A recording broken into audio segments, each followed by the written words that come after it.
বাধা ছিল, আছেও। দাবি আদায়ে ক্ষুব্ধ কৃষকরা যাতে ফের দ্বিতীয়বার লং মার্চে সামিল না হন সেজন্য প্রশাসনিক তৎপরতার অভাব ছিল না। পদযাত্রার অনুমতি দেয়নি প্রশাসন। তারপরও বৃহস্পতিবার সব বাধা মারিয়ে লাল ঝান্ডা হাতে মহারাষ্ট্রের কৃষকরা নাসিক থেকে রওনা দিয়েছেন মুম্বাইয়ের দিকে।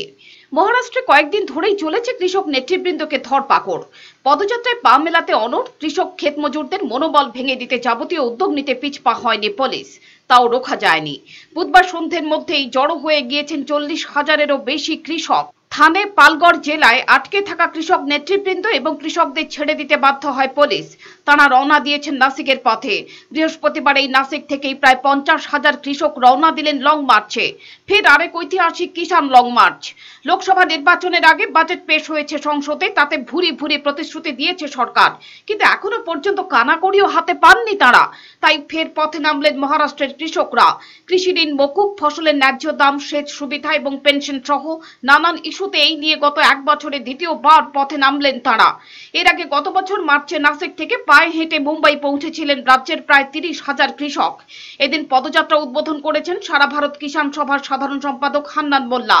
অবশ্য প্রশাসনের তরফে অনুমতি না মেলায় এদিন সন্ধ্যায় পদযাত্রা শুরুর নির্ধারিত সূচির কিছু রদবদল ঘটাতে হয়েছে। সারা ভারত কিষাণ সভার সভাপতি অশোক ধাওয়ালে জানিয়েছেন, পুলিশ অনুমতি না দিলেও কৃষকদের স্বতঃস্ফূর্ত সাড়া দেখে বিপাকে পড়ে গিয়েছে রাজ্য সরকার। তিনি জানিয়েছেন, আসলে সরকার চায় না কৃষকরা ফের সামিল হন লং মার্চে। গতবারের অভিজ্ঞতা থেকে সরকার বুঝেছে কৃষকরা পদযাত্রা করলেও তার প্রভাব পড়ে সমাজের সব অংশের মধ্যে। When we came here, we made it a big media issue. The government went on the defensive. In the evening, they had to release all of them. And by the time they reached here, it was night yesterday. So we didn't want to start a march with part of our contingent. And therefore, the Kisan Sabha took a decision to stay in Nasik yesterday until all had gathered. By night, the entire contingent was here. Now today, about 50,000 farmers have already gathered here totally. Yesterday night, we had a discussion. He had invited us. The Chief Minister had sent as his representative, Mr. Girish Mahajan, a senior minister in the BJP Shiv Sena government. Yesterday in the late night, for nearly 2.5 hours, he invited us for talks.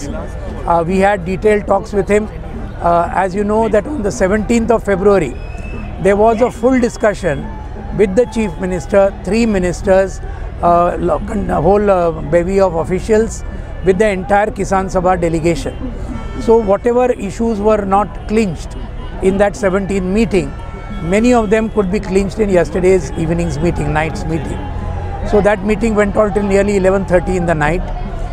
But at the same time, we have told and we have decided that the Kisan Long March will begin, and now it is just about to begin now from Nasik. It will proceed towards Mumbai. Although the police has not yet given permission, but we have said that the Kisan Sabha is not dependent on the police permission, etc. We have already declared our intention to march, and we are going to carry out that intention. And now the thousands of farmers have gathered here. We are going to start the march. বাধা পেরিয়ে আরো কৃষক আসছেন নাসিকের পথে। ফলে কৃষক নেতৃবৃন্দ পদযাত্রা শুরুর সময় কিছু বদল ঘটাতে চেয়েছেন। নাসিক থেকে মুম্বাই 165 কিলোমিটারের পথ। 8 দিন ধরে নিজেদের অধিকার আদায়ের দাবিতে পাড়ি দেবেন কৃষকরা।